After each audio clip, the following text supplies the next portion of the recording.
A Lei do Triunfo de Napoleão Hill, gente, é bem mais do que um livro. Pensa nele como um verdadeiro manual de instruções para o sucesso.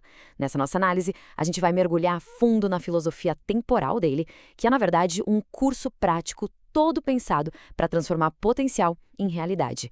E tudo isso baseado no estudo de centenas das mentes mais bem-sucedidas da história. Bora começar?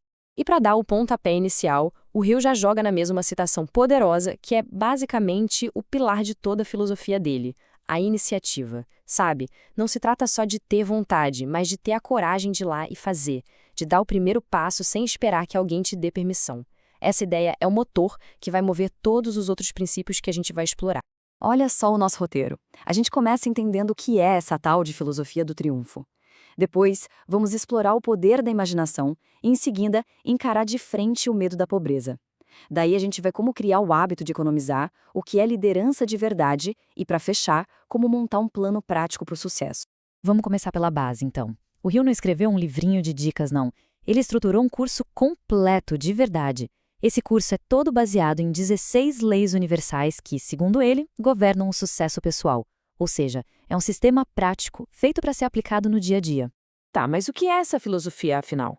O ponto central é que ela funciona como um método para a gente se autoanalisar. A ideia é bem simples: identificar as próprias qualidades, organizar tudo isso de forma estratégica e, a partir daí, tirar o máximo proveito delas. É sobre transformar o potencial que está ali, guardado, na maior realização que for possível. Agora, a gente vai para o ponto de partida de toda e qualquer grande conquista, segundo o Hill. Antes da ação, antes do plano, antes de tudo. Tudo começa aqui, na imaginação. E essa aqui é a premissa fundamental. Pensa aí em qualquer grande empresa, qualquer invenção que mudou o mundo. Antes de virar algo concreto, algo real que a gente pode ver e tocar, tudo isso foi só uma ideia. Uma imagem clara, persistente na mente de uma pessoa. O sucesso que a gente vê no mundo material é sempre precedido por um projeto que nasceu no mundo das ideias. E essa história é a prova viva disso. Um jovem pastor, o Dr. Gonzolus, montou um sermão inteiro em cima dessa pergunta, descrevendo com todos os detalhes uma escola técnica incrível que ele construiria. E na plateia, quem estava lá? Philip Armour, o rei dos frigoríficos. Ele se aproximou do pastor e disse: "Vá ao meu escritório amanhã e eu lhe darei $1 milhão."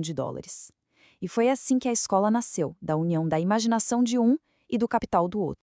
E exemplos assim, olha, a história tá cheia. O F.W. Woolworth, por exemplo. Primeiro, ele concebeu na mente dele um império de lojas de varejo com preço fixo, onde tudo custava 5 ou 10 centavos. Essa visão super clara foi a base de tudo, muito antes da primeira loja sequer abrir as portas. Com o Thomas Edison, a história foi a mesma. Ele não saiu tropeçando nas invenções dele por acaso. Primeiro, ele imaginou a lâmpada elétrica, o fonógrafo e dezenas de outras coisas. Ele usava o laboratório para dar forma física aos projetos que já existiam completinhos dentro da mente dele. E essa aqui talvez seja a história mais impressionante de todas. Durante o grande incêndio de Chicago, enquanto os outros comerciantes estavam ali olhando os escombros e lamentando as perdas, o Marshall Field já estava imaginando naquele mesmo lugar a maior loja de departamentos do mundo. E sabe o que ele fez? Ele foi lá e construiu. Bom, se a imaginação é a força que constrói, o medo é a força que destrói. O Rio identifica o medo da pobreza como o nosso principal sabotador interno.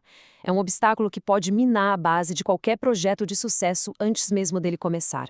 E qual é a forma mais destrutiva que esse medo assume? A dívida.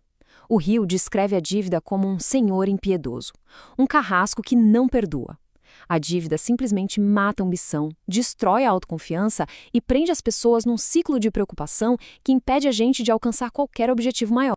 O livro conta a história trágica de um jovem executivo de banco em Nova York. O cara tinha um salário bom e começou a gastar mais do que ganhava só para manter as aparências.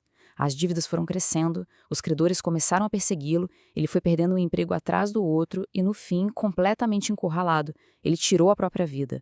É um exemplo extremo, claro, mas que mostra o poder devastador que a dívida pode ter. Esse ciclo vicioso todo cria o que o Hill chama de consciência da pobreza.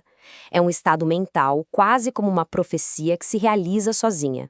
O hábito de pensar o tempo todo na falta, de temer a pobreza, acaba atraindo exatamente aquilo que se teme. E o pior, Cega a pessoa para as oportunidades que aparecem bem na frente dela. Mas para cada problema, o Rio apresenta uma solução prática. E a arma contra o medo e a consciência da pobreza é uma só: o hábito sistemático de economizar. E olha, isso não é só sobre guardar dinheiro, não. É sobre construir caráter e, principalmente, liberdade. O plano de ação dele é super direto, sem enrolação. Primeiro passo: abandonar de vez o hábito de comprar a crédito, principalmente aquelas coisas que não são essenciais. Segundo passo: começar a liquidar, mesmo que seja de pouquinho em pouquinho, as dívidas que já existem. São 2 passos para sair da armadilha e começar a construir uma base sólida. O que eu acho mais legal aqui é como o Rio torna isso prático. Ele não fica só na teoria, ele dá exemplos de orçamento. Por uma renda de $200 da época, por exemplo, a sugestão era economizar 25%. A chave aqui não é o valor exato, tá? É a disciplina. A disciplina de separar uma porcentagem fixa para a economia antes de qualquer outra despesa. E para reforçar esse ponto, o próprio Rio faz um balanço pessoal e bem doloroso. Ele calculou que ao longo de 10 anos gastou inutilmente uma grana que, se tivesse sido economizada e investida, somaria $94 mil, uma fortuna que teria garantido a independência financeira dele. Esse número não é só uma estatística, é um arrependimento. É um alerta muito poderoso sobre o custo real dos pequenos gastos do dia a dia. Depois de construir essa base defensiva com o hábito de economizar, o Rio nos leva para o ataque. Chegou a hora de falar sobre as qualidades que realmente impulsionam o progresso: iniciativa e liderança. A definição de iniciativa para ele é simples e muito poderosa. Sabe aquela pessoa que não precisa que ninguém mande, que simplesmente vê o que precisa ser feito e vai lá e faz? Então, isso é iniciativa. É o motor interno que leva a gente para a ação, é a característica que separa quem espera ordens de quem cria valor. E a iniciativa leva à liderança. Mas aqui o Rio faz uma distinção que é crucial. Existe a liderança destrutiva, tipo a do Napoleão Bonaparte, que é imposta pela força, movida pela ambição pessoal e que, no fim, leva à ruína. E existe a liderança construtiva, como a do Abraham Lincoln, que é baseada na cooperação, na justiça e no desejo de desenvolver e libertar os outros, criando benefícios que realmente duram. Então, o que define um líder construtivo? Não é só uma lista de qualidades soltas. É um sistema onde uma coisa alimenta a outra. A autoconfiança, que vem do conhecimento, inspira a todo mundo. O autocontrole nos momentos de pressão gera respeito. O senso de justiça constrói a confiança da equipe. E tudo isso junto leva à cooperação, a habilidade de unir as pessoas em torno de um objetivo, não pela força, mas pelo respeito e por uma visão compartilhada. E assim, a gente chega ao ponto central. Depois de explorar todos esses princípios, a questão que fica é: como transformar essa filosofia toda em um plano de ação pessoal, concreto, que funciona na vida real? E olha que genial, isso nos traz de volta exatamente para o começo. A mesma pergunta que deu origem ao Instituto de Tecnologia é a que pode inspirar um novo futuro. Se alguém tivesse $1 milhão, o que faria com esse dinheiro? A resposta para essa pergunta, segundo a filosofia do Rio, não é um sonho distante, é o projeto, é a semente, é o verdadeiro ponto de partida para qualquer grande realização.